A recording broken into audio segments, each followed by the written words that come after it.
అసలు జావా ఎందుకని heap memory, stock memory, method area అని వేరే వేరే run time data areas maintain చేస్తుంది? ఒక సింగిల్ మెమరీ ఏరియా ఉంటే సరిపోదా? ఈ క్వశ్చన్కి ఆన్సర్ తెలియాలంటే ఫస్ట్ మనకి ఒక జావా అప్లికేషన్ రన్ అయ్యేటప్పుడు జేవిఎంకి ఏమేమి ఇన్ఫర్మేషన్ స్టోర్ చేయాల్సిన అవసరం ఉందో కూడా తెలియాలి. సపోజ్ మన అప్లికేషన్లో ఒక మెథడ్ ఎగ్జిక్యూట్ అయితే ఆ మెథడ్కి సంబంధించిన లోకల్ వేరియబుల్స్ ఉంటాయి, ఆ మెథడ్ ఎగ్జిక్యూషన్కి సంబంధించిన ఇన్ఫర్మేషన్ ఉంటుంది, అండ్ ఆ మెథడ్లో క్రియేట్ చేసిన ఆబ్జెక్ట్స్ ఉంటాయి. అండ్ ఇంకొక వైపు జేవిఎం క్లాసెస్ని లోడ్ చేస్తుంది, ఆ క్లాసెస్కి సంబంధించిన రన్ టైమ్ ఇన్ఫర్మేషన్ కూడా మెయింటైన్ చేయాలి. మన అప్లికేషన్లో మల్టిపుల్ థ్రెడ్స్ ఉంటే ప్రతి థ్రెడ్ తన ఎగ్జిక్యూషన్ని ఇండిపెండెంట్గా మెయింటైన్ చేయాలి. అంటే ఇప్పుడు జేవిఎం మెథడ్ ఎగ్జిక్యూషన్ కోసం ఒక టైప్ ఆఫ్ ఇన్ఫర్మేషన్ స్టోర్ చేయాలి, అండ్ ఆబ్జెక్ట్స్ కోసం ఇంకొక టైప్ ఆఫ్ ఇన్ఫర్మేషన్ స్టోర్ చేయాలి, అండ్ క్లాసెస్ కోసం ఇంకొక టైప్, అండ్ థ్రెడ్స్ కోసం ఇంకొక టైప్. సో జేవిఎం ఈ ఇన్ఫర్మేషన్ మొత్తాన్ని ఒక సింగిల్ ప్లేస్లో పెట్టి మేనేజ్ చేయాలంటే చాలా కష్టం.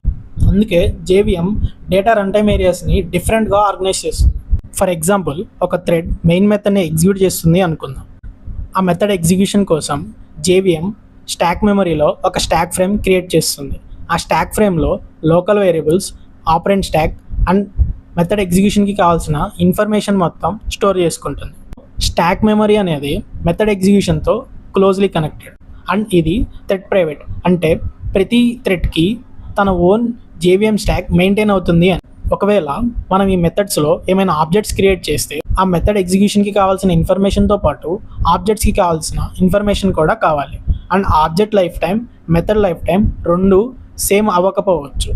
అంటే ఒక మెథడ్ ఎగ్జిక్యూషన్ అయిపోయిన తర్వాత కూడా ఆ మెథడ్లో క్రియేట్ అయిన ఆబ్జెక్ట్స్ని వేరే ఎక్కడి నుంచో రిఫరెన్స్ ద్వారా యూస్ చేస్తూ ఉండొచ్చు. అందుకే ఆబ్జెక్ట్స్ కోసం సపరేట్ షేర్డ్ మెమరీ క్రియేట్ చేశారు, అదే హీప్.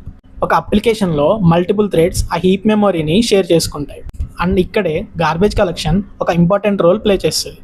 ఎందుకంటే మనం స్టాక్ మెమరీలో ఒక మెథడ్ ఎగ్జిక్యూషన్ అయిపోయిన తర్వాత ఒక స్టాక్ ఫ్రేమ్ రిమూవ్ అవుతుంది, కానీ హీప్ మెమరీలో అలా కాదు. అందుకే ఆబ్జెక్ట్ని ఎవరు రీచబుల్ అయ్యే స్టేజ్కి వచ్చినప్పుడు ఒక సెలెక్టెడ్ గార్బేజ్ కలెక్టర్ ఆ ఆబ్జెక్ట్కి అలొకేట్ చేసిన మెమరీని రీక్లెయిమ్ చేసుకుంటుంది. అండ్ జేవిఎంకి ఆబ్జెక్ట్స్ అండ్ మెథడ్స్ ఇన్ఫర్మేషన్తో పాటు క్లాసెస్ ఇన్ఫర్మేషన్ కూడా కావాలి కదా. ఫర్ ఎగ్జాంపుల్, యూజర్ అనే ఒక క్లాస్ని జేవిఎం లోడ్ చేసింది అనుకుందాం.